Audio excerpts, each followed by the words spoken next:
हर रोज एक नई कहानी देखने के लिए चैनल को सब्सक्राइब करें और बेल आइकन दबाना ना भूलें।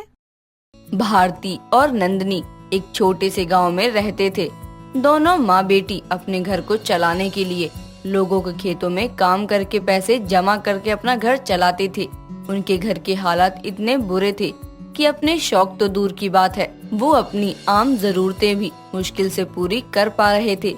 ऐसे ही एक दिन भारती की बेटी नंदनी काम करके घर आती है तो उसे देखकर भारती बोलती है, जिस उम्र में तेरे हाथ पीले करने चाहिए तू उस उम्र में घर चलाने के लिए दूसरों के खेतों में काम कर रही है।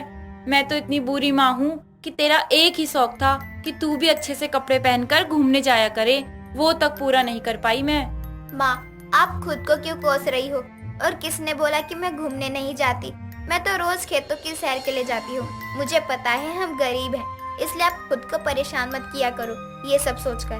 परेशान क्या करना खुद को, अपने हालातों को तो जानते ही हैं हम। बस ये हालात देखकर बुरा लगता है। ये सब छोड़ो माँ, बस आप इतना बताओ कि आज खाना क्या खाओगी? और शौक का क्या ही है, वो तो अमीर हो या गरीब सबके ही होते हैं। बस अमीर लोग अपने शौक पूरे कर सकते हैं और हम जैसे गरीब लोग अपना मन मार के रह जाते हैं। तो ये सब बातें बेकार की ही हैं। हाँ, बात तो सही है तेरी, लेकिन वेकिन कुछ नहीं। आप बस ये बताओ खाना क्या खाओगी? आज वही बनेगा आपके लिए, ठीक है? पूछ तो ऐसे रही है जैसे अभी मैं बोल दूं कि मेरा पनीर खाने का मन है और प्लेट में लाकर रख ही देगी। मेरा तो ये शौक ही रह गया कि एक बड़े से होटल में बहुत सारा खाना मंगवा कर वो खाना खाऊंगी। तो क्या हुआ, अमीर की तरह पनीर ना सही, लेकिन गरीब की तरह स्वादिष्ट से दाल चावल तो खा ही सकते हैं ना। और जो स्वाद दाल चावल में आता है वो पनीर में कहाँ? लोग 4 दिन पनीर खाकर 5वें दिन आखिर दाल चावल पर ही मांगते हैं, ये भी याद रखो। मांगते वो लोग होंगे जिन्हें हमेशा पनीर ही मिलता है और भी अच्छा खाना मिलता है, लेकिन रोज रोज दाल चावल तो वो लोग भी ना खाए, हमें तो मजबूरी में खाना ही पड़ता है। और पता नहीं तू कैसी है, तुझे कभी कोई शिकायत भी नहीं होती तेरी माँ से? माँ होने के बाद भी तुझे इतनी दिक्कत होती है? क्योंकि मैं अपने हालात और अमीर के शौक का फर्क समझती हूँ। अच्छा आप यहीं रुको, मैं खाना बना देती हूँ, वरना रात होने के बाद लैंप जलाना पड़ेगा। इसी तरह दोनों एक दूसरे को अपने ना पूरे होने वाले शौक बताते हैं। यहाँ इनके शौक तो होते हैं, लेकिन उनके पूरे होने की जरा सी भी संभावना नहीं होती है। वहीं गांव से काफी दूर शहर में एक विवेक और रिंकी नाम के बहन भाई रहते थे, जिनके पास पैसों की कोई कमी नहीं थी, लेकिन पैसे होने के बाद भी वो खुश नहीं थे, क्योंकि उनके पास सब होने के बाद भी उनके शौक पूरे नहीं हो रहे थे। ऐसे ही एक दिन विवेक अपनी कार में अपनी बहन रिंकी के साथ जा रहा होता है। तभी एक बड़ा सा रेस्टोरेंट देखकर रिंकी विवेक से बोलती है, भैया चलो ना, बहुत जोर से भूख लग रही है, रेस्टोरेंट में चलकर कुछ खाते हैं। नहीं रिंकी, मैं ये तो सब खा खा कर पक गया हूँ। अब ये तो सब बिल्कुल भी खाने का मन नहीं होता है। ऐसा लगता है कभी कभी के भूखे पेट रह जाऊं, लेकिन ये सब ना खाना पड़े, लेकिन बहुत बार तो मजबूरी में खाना ही पड़ता है। हाँ भैया, मैं भी जब कॉलेज से घर आती हूँ, मम्मी ने वही सैंडविच, पिज्जा, मटर पनीर बनाया होता है। मुझे तो पसंद ही नहीं है, लेकिन पेट को भूखा थोड़ी ना रख सकते हैं, खाना तो पड़ेगा ही ना। और मुझे भूख भी लग रही है बहुत। एक काम कर, तू खा ले, मेरा मन नहीं है, मैं वहाँ नींबू पानी पी लूंगा, ठीक है ना? तो आपको खाना क्या है? अगर वो इस रेस्टोरेंट में होगा तो वही मंगवा लेंगे, ये ठीक ही है, नींबू पानी भी पी लेंगे और खाना भी हो जाएगा। नहीं, ये इटालियन रेस्टोरेंट है, यहाँ खिचड़ी या दाल चावल नहीं मिल सकता है, और मेरा तो वही खाने का मन हो रहा है। वो देखा है ना तूने, कितने मजे से लोग खाते हैं दाल चावल।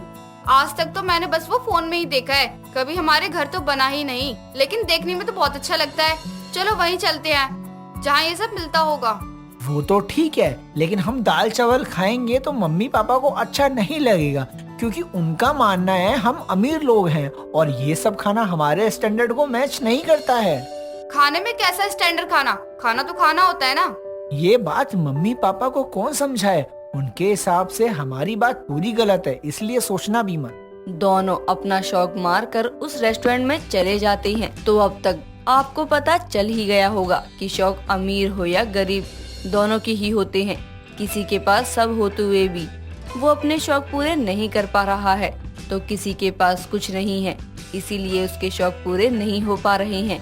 कुछ दिनों के बाद नंदिनी अपने घर में बैठी होती है कि तभी भारती बाहर धूप से आती है और घर आकर बोलती है, बाहर कितनी धूप है, घर आओ तो वही मटके का पानी मिलता है। अब के समय में तो लोगों के घर फ्रिज भी आ चुकी है, लेकिन हमारे घर मटका ही है। पता नहीं कब हमारे भी दिन सुधरेंगे। माँ, आप क्यों कमी निकालती रहती हो? जो है उसमें खुश रहना चाहिए। कुछ लोगों के पास तो ये भी नहीं होता, लेकिन वो फिर भी खुश ही होते हैं ना। हाँ पता है, लेकिन उन कुछ लोगों में हम भी आते हैं। हमारे पास भी कुछ कहाँ है, हम गरीब हैं, थोड़े बहुत छोटे मोटे शौक हैं, लेकिन वो भी कभी पूरे हो ही नहीं सकते। शौक तो अमीर लोगों के पूरे नहीं होते हैं, उनके पास तो सब ही होता है ना। यहाँ जिसके पास जितना है उसके उतने बड़े शौक ही हो जाते हैं, तो ऐसे कैसे पूरे होंगे शौक? पनीर की सब्जी खाना, अच्छे कपड़े पहनना ये कोई बड़ा शौक नहीं है, ये आम जिंदगी का ही हिस्सा है, लेकिन ये हम गरीब लोगों के हिस्सों में भी नहीं आता है।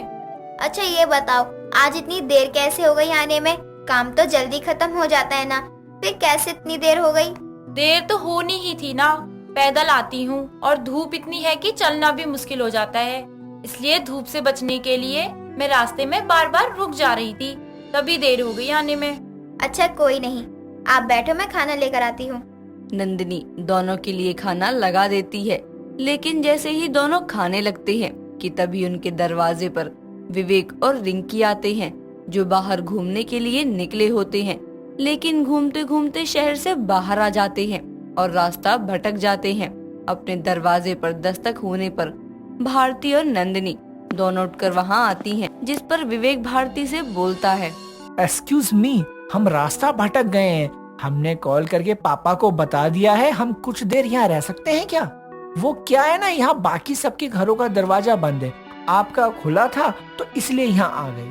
आप तो बड़े घर के लोग लग रहे हो, और हमारे घर में कैसे रह सकते हो? मतलब आपको परेशानी होगी, और हमारे यहाँ आसपास कुछ अच्छा खाने को नहीं मिलता जो हम आपको लाकर खिला सके। लेकिन मेरी बेटी ने दाल चावल बनाए हैं, अगर वो। क्या दाल चावल?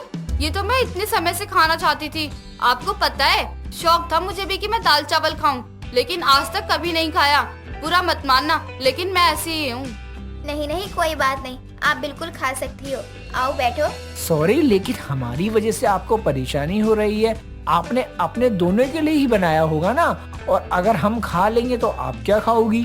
भैया, हम दोनों टिफिन लेके तो निकले थे ना, उसमें पनीर की सब्जी और रोटी चावल है। आप दोनों वो खाना खा सकती हो।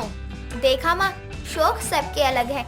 इनके पास पनीर है और इन्हें शौक दाल चावल का शौक है, और हमारे पास दाल चावल है और हमें पनीर का शौक है। फिर तो अच्छा ही हुआ ना, हम यहाँ आए तो आपके और हमारे दोनों के शौक पूरे हो जाएंगे। रिंकी, जा कार से टिफिन ले आ। लेकिन भैया, ये कितनी अजीब बात है ना, अमीर होने के बाद भी हमारे शौक मामूली ही हैं, जैसे दाल चावल खाना, एक छोटे से घर में रहना, लेकिन अमीर होने की वजह से हम अपने शौक को पूरा ही नहीं कर सकते हैं। हाँ, तुम्हारी बात बिल्कुल सही है। इसी तरह हम गरीब और हमारी आम जरूरत भी हमारे शौक बन जाते हैं, क्योंकि वो हम ले नहीं सकते। चारों एक साथ खाना खाते हैं तो आपने देखा गरीबों के शौक होते हैं, लेकिन उनके शौक भी बड़े ना होते हुए भी उनके लिए कितने बड़े होते हैं, और अमीर के शौक जो वो पूरा कर भी सकते हैं लेकिन कर नहीं पाते।